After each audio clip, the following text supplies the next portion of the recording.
ನಮಸ್ತೆ ಸ್ನೇಹಿತರೆ, ಇವತ್ತು ನಾವು ಪ್ರಥಮ BA ಸಮಾಜಶಾಸ್ತ್ರದ ಭೂಮಿಕೆಯಲ್ಲಿ ಬ್ಲಾಕ್ 1ರಲ್ಲಿ ಬರುವಂತಹ ಪ್ರಶ್ನೆಗಳ ಪಾಯಿಂಟ್ಸ್ಗಳನ್ನು ವಿವರಣೆಯನ್ನು ತಿಳ್ಕೊಳ್ಳುವ.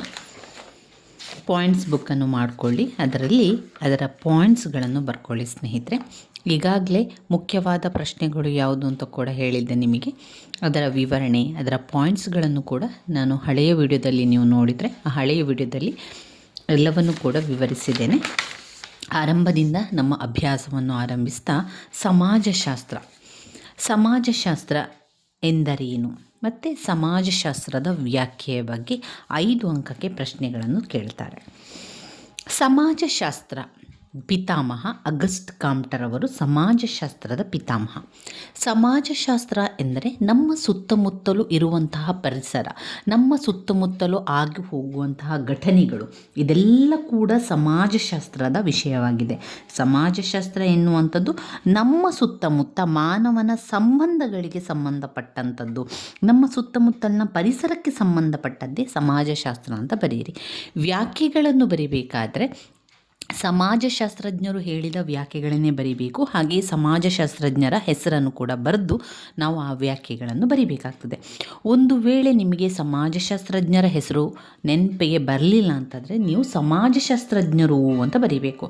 ಸಮಾಜಶಾಸ್ತ್ರಜ್ಞರ ಪ್ರಕಾರ ಸಮಾಜಶಾಸ್ತ್ರವನ್ನು ಮಾನವ ಸಂಬಂಧಗಳಿಗೆ ಸಂಬಂಧಪಟ್ಟ ವೈಜ್ಞಾನಿಕ ಜ್ಞಾನ ಸಂಚಯ ಎಂಬುದಾಗಿ ಅರ್ಥೈಸುತ್ತಾರೆ ಅಂತ ಬರೀರಿ. ನೀವು ಜಾನ್ ಎಫ್ ಕ್ಯೂಬರ್ ಅಂತ ಓದ್ಕೊಳ್ಬೇಕು, ಅದನ್ನು ನೆನಪಲ್ಲಿ ಇಟ್ಕೊಳ್ಳಿ. ನೀವು ಅದೇ ರೀತಿ ಸಮಾಜಶಾಸ್ತ್ರಜ್ಞರ ಹೆಸರು ಬರೆದು ಸಮಾಜಶಾಸ್ತ್ರದ ವ್ಯಾಖ್ಯೆಯನ್ನು ಬರೆದ್ರೆ ನಿಮಗೆ ಒಳ್ಳೆಯ ಅಂಕಗಳು ಸಿಗ್ತದೆ. ಜಾನ್ ಎಫ್ ಕ್ಯೂಬರ ಪ್ರಕಾರ ವ್ಯಾಖ್ಯೆಗಳನ್ನು ಬರೆಯಿರಿ ಅಂತ 5 ಅಂಕಕ್ಕೆ ಕೊಟ್ಟಾಗ ನೀವು ಒಂದು 5ರಿಂದ 7 ವ್ಯಾಖ್ಯೆಗಳನ್ನು ಕಲಿಬೇಕು. ಆ 7 ವ್ಯಾಖ್ಯೆಗಳನ್ನು ಬರಿಬೇಕು. ತುಂಬ ಪ್ರಶ್ನೆ ಪತ್ರಿಕೆಯಲ್ಲಿ ನೀವು ಹಳೆಯ ಪ್ರಶ್ನೆ ಪತ್ರಿಕೆಯನ್ನು ನೋಡಿಕೊಂಡಿರ್ಬೋದು. ಸಮಾಜಶಾಸ್ತ್ರದ ಹಳೆಯ ಪ್ರಶ್ನೆ ಪತ್ರಿಕೆಗಳಲ್ಲಿ ನೀವು ನೋಡಿಕೊಂಡ್ರೆ ಅದರಲ್ಲಿ ಸಮಾಜಶಾಸ್ತ್ರದ ವ್ಯಾಖ್ಯೆಗಳನ್ನು ತಿಳಿಸಿ ಅಂತ ಕೇಳಿದ್ದಾರೆ. ಅದು 5 ಅಂಕಕ್ಕೆ ಕೇಳಿರುವಂಥ ಪ್ರಶ್ನೆ, ಹಲವು ಬಾರಿ ಕೇಳಿದ್ದಾರೆ. ಅದರಿಂದ ಇದನ್ನು ಸ್ಕಿಪ್ ಮಾಡಬೇಡಿ, ಓದ್ಕೊಳ್ಳಿ. ಸಮಾಜಶಾಸ್ತ್ರಜ್ಞರ ಹೆಸರನ್ನು 2-3 ಬಾರಿ ಹೇಳ್ಕೊಂಡ್ರೆ ಅದು ನಿಮಗೆ ನೆನಪಿಗೆ ಬರ್ತದೆ. ಈ ಜಾನ್ ಎಫ್ ಕ್ಯೂಬರ್ ಅವರ ಪ್ರಕಾರ ಸಮಾಜಶಾಸ್ತ್ರವನ್ನು ಏನು ಹೇಳ್ತಾ ಇದ್ದಾರೆ ಅವರು ಅಂತ ಹೇಳಿದರೆ, ಮಾನವ ಸಂಬಂಧಗಳಿಗೆ ಸಂಬಂಧಪಟ್ಟ ವೈಜ್ಞಾನಿಕ ಜ್ಞಾನ ಸಂಚಯ, ಮಾನವ ಸಂಬಂಧಗಳಿಗೆ ಸಂಬಂಧಪಟ್ಟ ವೈಜ್ಞಾನಿಕ ಜ್ಞಾನ ಸಂಚಯ ಎಂಬುದಾಗಿ ಜಾನ್ ಎಫ್ ಕ್ಯೂಬರ್ ಅವರು ಹೇಳಿದ್ದಾರೆ. ಇನ್ನು ಮೇಯರ್ ವೀನ್ಬರ್ಗ್ ಅವರ ಪ್ರಕಾರ, ವೀನ್ಬರ್ಗ್ ಮತ್ತು ಆಸ್ಕರ್ ಇ ಚಾಬತ್ ಅವರ ಪ್ರಕಾರ ಸಮಾಜದ ಮೂಲಭೂತ ರಚನೆಯನ್ನು ಅಧ್ಯಯನ ಮಾಡುವುದೇ ಸಮಾಜಶಾಸ್ತ್ರ. ಸಮಾಜದ ಮೂಲಭೂತ ರಚನೆಯನ್ನು ಅಧ್ಯಯನ ಮಾಡುವುದೇ ಸಮಾಜಶಾಸ್ತ್ರ ಅಂತ ಹೇಳಿದ್ದಾರೆ. ಇದರಲ್ಲಿ ನೀವು ಕೇಳ್ಬೋದು, ಇದೇ ವ್ಯಾಖ್ಯೆಗಳನ್ನು ಬರೀಬೇಕಾ ಅಂತ. ಇಲ್ಲ, ಅವರು ತುಂಬಾ ವ್ಯಾಖ್ಯೆಗಳನ್ನು ಕೊಟ್ಟಿದ್ದಾರೆ. ಒಂದು ಪುಟದಲ್ಲಿ, ಮತ್ತೊಂದು ಪುಟದಲ್ಲಿ, ಹಾಗೆ 3 ಪುಟದಲ್ಲಿ ಹಲವಾರು ವ್ಯಾಖ್ಯೆಗಳು ಇವೆ. ನಿಮಗೆ ಯಾವುದು ಸುಲಭ ಅಂತ ಅನ್ನಿಸ್ತದೆ, ನಿಮಗೆ ಯಾವುದು ನೇರವಾಗಿ ಅರ್ಥ ಆಗ್ತದೆ, ಅಂತಹ ಒಂದು ವ್ಯಾಖ್ಯೆಗಳನ್ನು ಗುರುತನ್ನು ಹಾಕ್ಕೊಳ್ಳಿ. ನಾನು ಇಲ್ಲಿ ನನಗೆ ಇಷ್ಟವಾಗಿರುವಂಥ, ನನಗೆ ಸುಲಭ ಅಂತ ಅನ್ನಿಸುವಂಥ ವ್ಯಾಖ್ಯೆಗಳನ್ನಷ್ಟೇ ಗುರುತನ್ನು ಹಾಕ್ಕೊಂಡಿದ್ದೇನೆ. ನೀವು ಯಾವುದೇ ವ್ಯಾಖ್ಯೆಗಳನ್ನು ಇಲ್ಲಿ ಆಯ್ಕೆ ಮಾಡ್ಕೊಳ್ಬೋದು. ನಿಮಗೆ ಅರ್ಥವಾಗುವಂತಹ, ನಿಮಗೆ ಸುಲಭ ಅಂತ ಅನ್ನಿಸುವಂಥ ವ್ಯಾಖ್ಯೆಗಳನ್ನು ಆಯ್ಕೆ ಮಾಡಿಕೊಳ್ಳಿ. ಇಲ್ಲಿ ನಾನು ನನಗೆ ಸುಲಭವಾಗುವಂಥ ವ್ಯಾಖ್ಯೆಗಳನ್ನು ಹೇಳ್ತಾ ಇರುವಂಥದ್ದು. ಮೇಯರ್ ವೀನ್ಬರ್ಗ್ ಅವರ ಪ್ರಕಾರ ಸಮಾಜದ ಮೂಲಭೂತ ರಚನೆಯನ್ನು ಅಧ್ಯಯನ ಮಾಡುವುದೇ ಸಮಾಜಶಾಸ್ತ್ರ ಅಂತ ಹೇಳಿದ್ದಾರೆ. ಎಡ್ವರ್ಡ್ ಆಲ್ಸ್ವರ್ತ್ ರಾಸ್ ಅವರ ಪ್ರಕಾರ ಸಾಮಾಜಿಕ ಘಟನಾವಳಿಗಳ ವಿಜ್ಞಾನವೇ ಸಮಾಜಶಾಸ್ತ್ರ. ಸಾಮಾಜಿಕ ಘಟನಾವಳಿಗಳ ವಿಜ್ಞಾನವೇ ಸಮಾಜಶಾಸ್ತ್ರ ಅಂತ ಹೇಳಿದ್ದಾರೆ. 3 ವ್ಯಾಖ್ಯೆಗಳಾಯಿತು. ಇನ್ನು 4ನೇ ವ್ಯಾಖ್ಯೆ ಫ್ರಾನ್ಸಿಸ್ ಎಲ್ಸ್ವರ್ತ್ ಮೆರಿನ್ ಅವರ ಪ್ರಕಾರ ಮಾನವ ಸಂಬಂಧಗಳ ವಿಜ್ಞಾನವೇ ಸಮಾಜಶಾಸ್ತ್ರ ಅಂತ ಹೇಳಿದ್ದಾರೆ. 5ನೇ ವ್ಯಾಖ್ಯೆ ಕಿಂಬಾಲ್ ಯಂಗ್ ಕಿಂಬಾಲ್ ಯಂಗ್ ಅವರ ಪ್ರಕಾರ ಸಮೂಹಗಳಲ್ಲಿನ ಮಾನವರ ನಡವಳಿಕೆಗಳನ್ನು ಅಭ್ಯಸಿಸುವುದು, ಸಮೂಹಗಳಲ್ಲಿನ ಮಾನವ ನಡವಳಿಕೆಗಳನ್ನು ಅಭ್ಯಸಿಸುವುದೇ ಸಮಾಜಶಾಸ್ತ್ರ. ರಾಬರ್ಟ್ ಇ ಪಾರ್ಕ್ ಅವರ ಪ್ರಕಾರ ಸಾಮೂಹಿಕ ನಡವಳಿಕೆಯ ವಿಜ್ಞಾನವೇ ಸಮಾಜಶಾಸ್ತ್ರ. ಸಾಮೂಹಿಕ ನಡವಳಿಕೆಯ ವಿಜ್ಞಾನವೇ ಸಮಾಜಶಾಸ್ತ್ರ ಅಂತ ಹೇಳಿದ್ದಾರೆ. ಅದು 6ನೇ ವ್ಯಾಖ್ಯೆ. ಇನ್ನು 7ನೇ ವ್ಯಾಖ್ಯೆ ಮತ್ತು 8ನೇ ವ್ಯಾಖ್ಯೆಗಳಲ್ಲಿ ಒಂದು ಎಮಿಲೆ ಡರ್ಕಿಮ್ ಅವರು ಏನು ಹೇಳಿದ್ದಾರೆ? ಎಮಿಲೆ ಡರ್ಕಿಮ್ ಅವರ ಪ್ರಕಾರ ಸಮಾಜಶಾಸ್ತ್ರವನ್ನು ಸಂಸ್ಥೆಗಳ ವಿಜ್ಞಾನವೆಂಬುದಾಗಿ ವ್ಯಾಖ್ಯಾನಿಸಿದ್ದಾರೆ. ಸಂಸ್ಥೆಗಳ ವಿಜ್ಞಾನವೆಂದು ವ್ಯಾಖ್ಯಾನಿಸಿದ್ದಾರೆ ಎಮಿಲೆ ಡರ್ಕಿಮ್ ಅವರು. ಇನ್ನು ರಾಬರ್ಟ್ ಮಾರಿಸಸ್ ಮ್ಯಾಕ್ಸ್ ಐವರ್ ಅವರ ಪ್ರಕಾರ ಮತ್ತು ಚಾರ್ಲ್ಸ್ ಎಚ್ ಪೇಜ್ ಅವರ ಪ್ರಕಾರ ಸಾಮಾಜಿಕ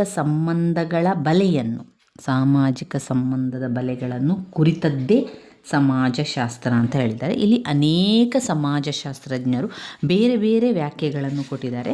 ನೀವು ಯಾವುದೇ ವ್ಯಾಖ್ಯೆಗಳನ್ನು ಕೂಡ ಬರ್ಕೊಳ್ಬೋದು. ಯಾವುದೇ ವ್ಯಾಖ್ಯೆಗಳನ್ನು ಕೂಡ ನೀವು ಗುರುತನ್ನು ಹಾಕ್ಕೊಳ್ಳಿ ಅಥವಾ ನಿಮ್ಮ ಪಾಯಿಂಟ್ಸ್ ಬುಕ್ಕಲ್ಲಿ ಬರ್ಕೊಳ್ಳಿ ಸ್ನೇಹಿತರೆ. ಇನ್ನಷ್ಟು ವ್ಯಾಖ್ಯೆಗಳಿದೆ ನೋಡಿ,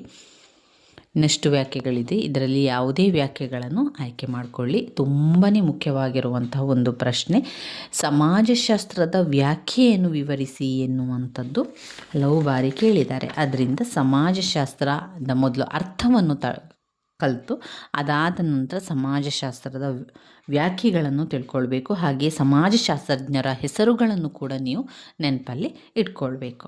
ಇವಿಷ್ಟು ಸಮಾಜಶಾಸ್ತ್ರ ಎಂದರೇನು, ಸಮಾಜಶಾಸ್ತ್ರದ ವ್ಯಾಖ್ಯೆಯನ್ನು ತಿಳಿಸಿ ಅಂತ ಕೊಟ್ಟಾಗ ನಾವು ಬರಿತಾ ಹೋಗಬೇಕಾಗ್ತದೆ. ಇನ್ನು ಸಮಾಜಶಾಸ್ತ್ರದ ವ್ಯಾಪ್ತಿ ಕೂಡ ವೆರಿ ವೆರಿ ಇಂಪಾರ್ಟೆಂಟ್ ಆಗಿರುವಂತಹ ಪ್ರಶ್ನೆ. ಸಮಾಜಶಾಸ್ತ್ರದ ವ್ಯಾಪ್ತಿ ಅಂತ ಬಂದಾಗ ಈ ಸಮಾಜಶಾಸ್ತ್ರವು ಯಾವುದೆಲ್ಲ ವಿಚಾರಗಳನ್ನು ಒಳಗೊಂಡಿದೆ, ಏನೆಲ್ಲ ವಿಶ್ಲೇಷಣೆ ಇದೆ, ಯಾವುದೆಲ್ಲ ವಿವರಣೆ ಅದರೊಳಗಿದೆ, ಯಾವುದರ ಬಗ್ಗೆ ಅದು ಅನ್ವೇಷಣೆ ಮಾಡ್ತದೆ, ಅನ್ವೇಷಣೆಯವರೆಗೂ ಕೂಡ ಸಮಾಜಶಾಸ್ತ್ರೀಯ ಅಧ್ಯಯನದ ವ್ಯಾಪ್ತಿಯನ್ನು ಕಾಣ್ಬೋದು. ಇದರಲ್ಲಿ ಮುಖ್ಯವಾಗಿ 2 ವಿಧ, ಔಪಚಾರಿಕ ಪಂಥ ಮತ್ತು ಅನೌಪಚಾರಿಕ ಪಂಥ. ಔಪಚಾರಿಕ ಪಂಥದ ಒಳಗೆ ಸಹಕಾರ ಬರುವಂಥದ್ದು, ಸ್ಪರ್ಧೆ ಬರುವಂಥದ್ದು, ಘರ್ಷಣೆ, ಸಮೀಕರಣ, ಕ್ರೀಡಾ ಕ್ಷೇತ್ರ, ರಾಜಕೀಯ ಕ್ಷೇತ್ರ ಇರ್ಬೋದು, ಎಲ್ಲ ವಿಚಾರಗಳು ಔಪಚಾರಿಕ ಪಂಥದ ಒಳಗೆ ಬರ್ತದೆ. ಯಾವುದೆಲ್ಲ? ಸಹಕಾರ, ಸ್ಪರ್ಧೆ, ಘರ್ಷಣೆ, ಸಮೀಕರಣ, ಕ್ರೀಡಾ ಕ್ಷೇತ್ರ, ರಾಜಕೀಯ ಕ್ಷೇತ್ರ, ಇವು ಔಪಚಾರಿಕ ಪಂಥದಲ್ಲಿ ಬರುವಂಥ ವಿಚಾರ. ಇನ್ನು ಸಮನ್ವಯ ಪಂಥ ಅಂತ ಬಂದಾಗ ಅದರಲ್ಲಿ ಬರುವಂಥ ವಿಚಾರ ಅರ್ಥಶಾಸ್ತ್ರ,